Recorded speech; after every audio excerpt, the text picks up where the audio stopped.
up close and personal with Hajj. I should actually say Hajj, yes.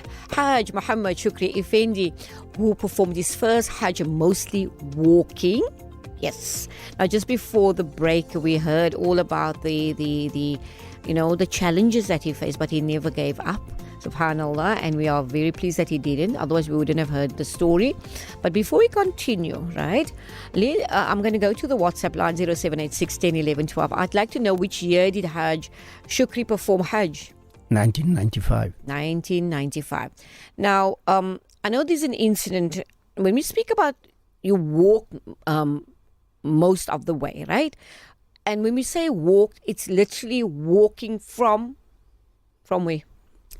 No, look, that itself calls for a long talk. Okay, That's now why we're going to to go. But it's talk on that. Okay, so it's not like how we know it. We walk from Mina to Arafah and Arafah to Muzdalifah. It's not like that. It's really walking, and we will understand when Hajj Muhammad Shuckree speaks about his adventure in Zimbabwe. Tell us a bit. Okay, fine.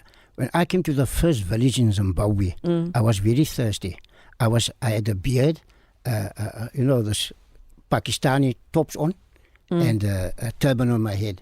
And I went to the first tap, and when I opened it, there was no water. And there was a man watching me. And I looked at him, I said, "There's no water here." He said, "Yes, only the chief owns the water. You have to talk to the chief and ask him for water." So I said, "Okay, fine, take me to your chief." And when I got to the chief, he asked me, "What do you want to do with the water?" I said, "Well, I want to drink the water. I'm thirsty and I want to take ablutions." So he said, "What do you mean ablutions?" I said, "Okay, bring me the water, then I will show you." So he brought me the bucket of water, a basin with a tin cup, and I started making wudu. I first quenched my thirst. But when I looked up, around me already was a mass circle of people. But remember, I looked strange. Here's a man with a beard, with a top, with a turban on. They have probably never seen a Muslim man in their whole life. And then I drew a circle in the sand. I went to stand inside the circle and I made the adhan. And when I finished, I think practically the whole village was surrounding me. And I prayed the Dhuhr prayer. And when I was finished, the chief said, "Now you must pray on these people." And all the people came forward. Some showed me their head. I must pray on his head. Some showed me his stomach. Some showed me his leg. They showed me to all parts of the anatomy. And I said, "Ya Allah," I spoke to Allah. Because I'm a praying man. I sometimes pray on people. But one at a time. Not so many at a time. I said, "Ya Allah, what am I going to do? How can I pray on these people? Or when am I going to finish here?" So Allah put the idea in my head. I told them all to sit in one row, to kneel down. And I prayed on the first one. And I blew over his head, and with that, I blew over all of them. And alhamdulillah, when I was finished, they got up. I cannot tell you, Jamila, whether Allah accepted my prayer, but they were all smiling. They were all happy. That's all I can say. Tell us about, just off air, Auntie Nuria spoke about the lions. Well, were you in the jungle? I was in the Africa jungle. Africa is a jungle, they say, I was right? in Kenya. Oh, wow. I was in Kenya, and I always loved to have seen animals. I thought to myself, I'm going to be walking to Makkah. I would never come across a lion. Right. So Allah probably read in my mind what I wanted, my desire. And here, about 11 o'clock in the morning, as I was standing, there's a lion. He's not very far from me. Say 200 yards, there's a lion. Right. And he's looking at me, and I'm looking at him. And I'm thinking, what are you going to do? This guy comes charging for you. Right. I don't know what went through his mind, but after a while, he went back his way, and I went on my way. Oh, wow. Right. That's it. Alhamdulillah. Now, so we're moving on, and so now you need to perform your Umrah. Did you first go to Medina, or did you go straight into Makkah? And of course, having to go into Makkah, you obviously have to do the Umrah. Yeah, well, let me first say this. I went through many borders on my way to Makkah, and I had a pack, what you call a backpack. It had a secret compartment where I had some documents. Everywhere they searched me, they couldn't get that compartment. But when I entered Saudi, they found that compartment. So that shows you how thorough they search of people that enter Saudi. Right. So the Hujajis really get searched. Okay. This I can verify with you. Well, when I went there, then things changed. He said, all Hujaj will now have to go to Makkah. First. To Makkah first. So I went to Makkah first. And from Makkah, I stayed in Makkah 2 weeks, and then after my Hajj was completed, I went to Medina. And from Medina, I flew to Jeddah airport. Now there's something. Can we continue? Yeah, but wait, now, just give me one. I just want to go to the message quickly. It says, Assalamu alaikum. Is Buta Shuckree from Kenwan? Yes, originally. There we go. All right. Yes, it is. All right. Now, when you entered Makkah, now after all this months of struggle, from the time you left, it was a challenge upon a challenge. Alhamdulillah, you overcame. Now you're standing in the city of Makkah, subhanallah. You're standing in front of the Kaaba.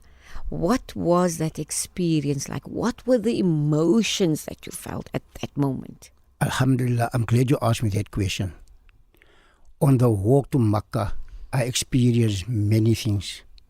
But when I was in front of the Kaaba and I walked around the Kaaba, when I made my tawaf, there's nothing like that I can tell you that I experienced many things in my life. I was even in prison in Iraq for a year, in a political prison. I walked to Makkah and all these experiences. There was nothing like walking, making tawaf around the Kaaba. That was and will ever be my biggest experience. Subhanallah. But now also, maybe you didn't mention it, as you made your way to the holy cities of Makkah and Medina, where did you sleep? Did you book into, was there hotels? What was the experience like? Jamila, you are free when you're walking. You don't have to think that you got to protect your car. You got to book in at that hotel. You got to pay that rules and that rules. You walk and you are depending on Allah subhanahu wa ta'ala. You got no worries. It was an enjoying trip because I had no worries. I could worry about nothing. So where would you sleep? There's no material things to worry about. No, that is it. I trusted in Allah. Where I find the evening, that is where I sleep. If there were people on the way, it was refused me to sleep in the road. They absolutely refused. They begged me to book them into an hotel, and I accepted that. There was when I came in the Sudan, and the man asked me, "Where are you going to sleep?" I said, "No, I'm going to sleep here on the road." He said, "No, you must go sleep in the hotel." I said, "No." He begged me, "No, but I'm paying for it." I said, "Well, if you're paying for it, then I'll sleep." Alhamdulillah. So and food? So how did you manage with food? That also. People on this trip, when they heard I'm on the way walking to Makkah, everybody fell over backwards to assist me as long as they could have a barakat, as long as they could have a deal in this walk. Because they believe, because there's a saying, if you help in a good deed, you get a reward for it. So everybody wanted to assist me. Alhamdulillah. So a listener asking on 0786 10 11 12, can Uncle Shuckree elaborate on the 150 raka'at he promised Allah he will make? So you reach Makkah, and remember you made that promise. So tell us about your experience in Makkah. Alhamdulillah. When I got to Makkah, I did not come, as you said, because I was a walking Hajj, so I did not enter where they throw me with South Africans. South Africans, they all stay around the Kaaba. They put me with the Europeans. I was on the outskirts of Makkah. It took me from 1.5 hours to 2 hours just to walk to the Kaaba. Allah. Now, if you think that you must walk to the Kaaba, it takes you 3 to 4 hours. Where is your ibadat? I've still got to make my 150 raka'ats, which I promised Allah. So I thought, this is not on. But at the same time, my in-laws, my mother and father-in-laws, they were in Makkah. So I thought I would go to them, trace them where they are, and put my luggage by them. From now onwards, I'm going to sleep inside the haram. Okay. No walking, because I've got lots of prayers to do. Did I answer that question? Okay, there we go. And so now, tell us a little bit more. So what was your, was there any interesting or profound experiences that you want to share? Yes, I want to share. Because you meet lots of people. I mean, when you are on this journey, you meet so many people. When you're in the haram, you meet so many people. When you also, making your tawaf or your sa'i, but mostly when you make your tawaf, there's always stories that are told. So what is it that you can perhaps share with us? There is 3 things that I would like to share with you people. 4. Actual fact, I got lost in Makkah about 3 times. I was with the Europeans at the outskirts of Makkah. When we came in to greet the Kaaba, we came in with a combi. So I didn't really look where I was going. Yeah. And you know, a lot of Hujjaj will tell you when they make tawaf with somebody they didn't know, when the tawaf is finished, the person is lost, or they lost. When my tawaf was finished, I was lost. I didn't find those people that came with. So I was walking around Makkah and I'm lost. And I'm in Ihram. And the sun is shining on me. You know, and it burnt me. I got scalded by the sun. But this is all that people go through. What I want to say is when I found my in-laws, they said, no, fine, you can bring your luggage to us. So now I must walk now 1.5 hours to my hotel, 2 hours to my hotel. So when I got into my hotel, I dressed myself. I put on my boots. I put on my backpack. Now I'm coming down, I'm walking because I stay the other side of the haram. So I must walk towards the haram. So now you find this Hujjaj in boots. All the Hujjaj in Saudi Arabia is good. But you call this stuff that they got on their feet? Sloffies. What is it called? Sloffies. Sloffies is okay. So yeah, now I'm walking towards the haram in the Waqf of Isha was just finished. Right. So that time there was about 2 million Hujjaj in Makkah. And there are 4 roads leading towards Makkah. So between you and Shamila, how many people after the Waqf of Isha is finished, the Salah is finished, how many people will be dispersing? If you say 2 million people. Okay, let's break it down. Say 1 million remains in the haram. A lot of people. Can you say, I'm not exaggerating when I say the road, I'm coming down, at least 50,000 pilgrims will come down the other way? Yeah. So now here's 50,000 pilgrims coming one side, I'm coming the other side. I've got boots on. I've got a backpack on. They got sloffies on. They can see, well, I must be a Muslim. Christians can't walk there. They pass me in 20s, in 30s, in 100s. Salamu alaikum. They say, wa alaikum salam. Salamu alaikum. And I say, wa alaikum salam. Alhamdulillah, Allah subhanahu wa ta'ala made over 50,000 Hujjaj greet me personally. That is a big favor from Allah. This is the one thing I want to share. And number 2, while I had made this promise to Allah that I would pray 150 raka'ats. But seeing that you're asking me, but besides that, I also got my own raka'ats that I must pray. Besides that 150 raka'ats, I got to pray my farl salah, I got to pray my sunnah salah, and I got another 80 raka'ats that I must pray. So you know, so heavy praying. You know, and at one stage, my whole body collapsed. From praying, every muscle in my body gave in. I had to drag myself out of the haram. I dragged myself into the courtyard. I'm making the story. I'm condensing the story. I collapsed in this courtyard. I couldn't move an inch. And what you call the asgaris, there were some people also lying in this courtyard, and he came to chase the people up with their sticks. Come, you cannot sleep here. And Yalla. And I spoke to Allah. I said, Ya Allah, if this asgaris come to me, they have to beat me because I can't get up. My whole body, all my muscles has collapsed. You know, they didn't even see me. I slept there till 9 o'clock. Alhamdulillah. This is another piece I can share with you. We want to hear more, yes. While Hajj Shuckree is thinking about the other incidents, it says here, how long did Buddha Shuckree take to get from Cape Town to Makkah? Is it a gentleman or lady speaking? No, I don't know. It's just my dear sir or dear lady must know this is a spiritual walk. There is no time. Before I left, an imam told me, you won't be walking here, you will be floating. So I don't know really how to answer this question. You know, because if you work it out mathematically, it should have taken me 5 years. But the journey took 2 years. And most of the time I was walking. So I think that's a question we have to leave for Allah. Okay. So now you need to regain your strength.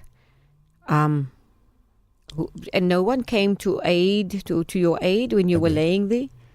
No. I laid it till 9 o'clock. After 9 o'clock, this is going to be a true story. After 9 o'clock, I wasn't recovered. I managed to drag myself out of the haram around the corner. At that time, when I was in Makkah, I was looking for Kurdish people because I also had intention sometime to go to Kurdistan. Mm. And I saw 5 Kurds sitting in the distance, and I dragged myself to them. Mm. I couldn't speak Kurdish. They couldn't speak English, and I just told them that I'm Kurdish. One day, inshallah, I'm going to Kurdistan, and I'm going to unite Kurdistan. Kurdistan is split in 5 parts. But when I finished it with the Kaaba, that is my witness that I'm talking the truth, I just got up and I walked. Allah just repaired my muscles that instant. Alhamdulillah. Alhamdulillah. We are going up close and personal and getting the Hajj experience from Muhammad Shuckree Effendi, who performed his first Hajj mostly walking. Now, so how many days did you spend in Makkah before did you go to Medina or thereafter? I spent two weeks in Makkah. Okay. Can we? Okay. I had a cousin that I met in Makkah. He spoke about Jabal Rahmah. It's a special place that people go to. And I thought I would also go there. But my bus came late when I arrived at Arafah. And I thought there's no time to go to Jabal Rahmah because I was thinking to myself, I can rather sit here in my tent and pray to Allah than go walk under the sun to Jabal Rahmah. When we came to Arafah, there was no tents for us. He said, "There's no tents." So I mean, you still. I'm sorry about you. You also had to go to Mina. Yes. Okay, I'm talking now when we came. I'm talking now in Arafah. So no, what I'm saying at Mina, did you have like they have tents now? Yes, and I was in the tent. Okay, so you walked from Mina to Arafah, and tell us your Arafah experience. No, Jamila, I didn't walk from Mina. I went with the bus. Okay. From Mina, the buses came, but all the buses that came was full. Okay. Every time the bus comes, it's full. So at the end, the Hujjat started getting desperate. They're rushing and fighting for that bus. I managed to get on top of a bus and arrived at Arafah. But when we Lord got there, they said to us, there's no tents for you. Some of the Hujjats, they weren't happy. So they went to the authorities to get a tent. So I was waiting for my friend. So in the meantime, I was praying. Eventually, he found me. No. Yes, eventually he found me, and then we walked, and we came to a tree. And he said to me, he's going to look for the tent now. I must wait for him under the tree. And I waited for the whole afternoon for him under the tree. So Alhamdulillah, on Arafah, I spent the whole afternoon under a tree praying to Allah. Alhamdulillah. In later years, I heard that Muhammad sallallahu alaihi wasallam, he also spent on Arafah like that. He was under a tree praying to Allah. So Allah gave me that. Then you needed to move on to Muzdalifah. Talk to us about that. Yeah. Now, I made another mistake. After Arafah was finished, there's one friend that I met, they said to me, come, let's walk to Muzdalifah. That was a very big mistake. Because you must remember there are thousands of buses going from Arafah to Muzdalifah, and I had to take in all these exhaust fumes. 6 months later, Shamila, maybe a year later, I was still coughing. You get these fumes out of my lungs. So that was a big mistake. But there's something else, very, very spiritual, that I want to share with the listeners here. Please. This is the culmination of my Hajj. Now you must remember, I must pray 150 raka'ats to Allah. I've got my other raka'ats that I must pray. So when I came at last on Jeddah airport, I had this feeling, for the last while I'm on this holy lands, I want to make salah to Allah. So after all my business was finished, I looked for a masjid. I looked for a masjid for 2 hours. I couldn't find a masjid. At last, I had a need to go to the toilet. And I asked this Hujjaj, or whoever there was, where is the toilet? And he pointed opposite me. And the right opposite me was a toilet. When I came out of the toilet, right opposite me was a masjid. Allahu Akbar. When I entered the door of the masjid, my heart sank. The masjid was about a quarter way full. Some people were sitting and talking. Some were lying down. So I spoke to Allah. I said, Ya Allah, I want to pray in this masjid, but now I'm shy. If I pray here, these people are going to think I'm crazy. Because not even in the Holy Lands did they pray like this. Not even in Makkah or Medina did they make salah this way. What am I going to do? What are they going to think of me? Say, here's a man, he's going to pray hour after hour. I say, Allah, please accept in my heart. I'm not going to pray, I'm ashamed. I don't want these people to think I'm crazy. So I went to sit down. The minute I sat down, next to me there was a man. An old man. His hair was snow white. his beard was long. He had a white top on with a golden girdle. White man, blue-eyed man, he was praying, he was making salah. So I got courage. I thought, if this old man can make salah, why can't I? So I got up and I joined him. After half an hour, he was making salah, I was making salah. After 1 hour, he was making salah, I was making salah. After 1.5 hours, he was making salah, I was making salah. After 2 hours, he was making salah, I was making salah. After 2.5 hours, he was making salah, I was making salah. I'm getting cross. I'm thinking to myself, this old man, he's beating me. In Makkah, people didn't pray like this. In Medina, people didn't pray like this. Here, I'm a young man and this old man is showing me. I got fed up. I got tired. So I sat down. The minute I sat down and I looked, this man had disappeared. Then I realized Allah subhanahu wa ta'ala had read what was in my heart, and he put a spiritual being there for me. If I had to know the Jamila and I could call all these people to a witness, I would still be praying there up to Yawm al-Qiyamah. And that is the truth. Allah. Alhamdulillah, that is where I stop it. I am going to read a WhatsApp again. We've got about 4 minutes left only. MashaAllah, extremely informative and inspirational program, Brother Shuckree. May Allah accept all your efforts. And that's from your students, Hanifa and Riyadh. And then another WhatsApp that have come through. It says, Salams, brother, may Allah reward you for all your effort and difficulties to fulfill your desire to do a walking Hajj, mashallah. Very, very inspiring. You truly have the guts to do something like this on your own. It was nice listening to you, brother. Salams and du'as to you from Auntie Gori. Shukran so much to all for the WhatsApp messages coming through. Now, before we run out of time, let's continue with your spiritual journey. Tell us a little bit about your time spent in the Holy Land of Medina. Yeah, Mila, I must talk the truth because truth must be told. I went to Makkah to spend with Allah. I didn't have time to go to visit this place and that place and this place. I was just in the Haram. I did not take my eyes off the Kaaba. Okay, the only time I took my eyes off the Kaaba when I had to put my head on the ground in Sajida. Even in Rukuma, I was looking at the Kaaba. I never ever, when I was in Makkah, took my eyes off the Kaaba. All right.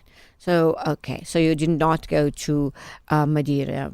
I did not go visit any places to visit. I didn't go on a sightseeing tour. I went to Makkah to be with Allah.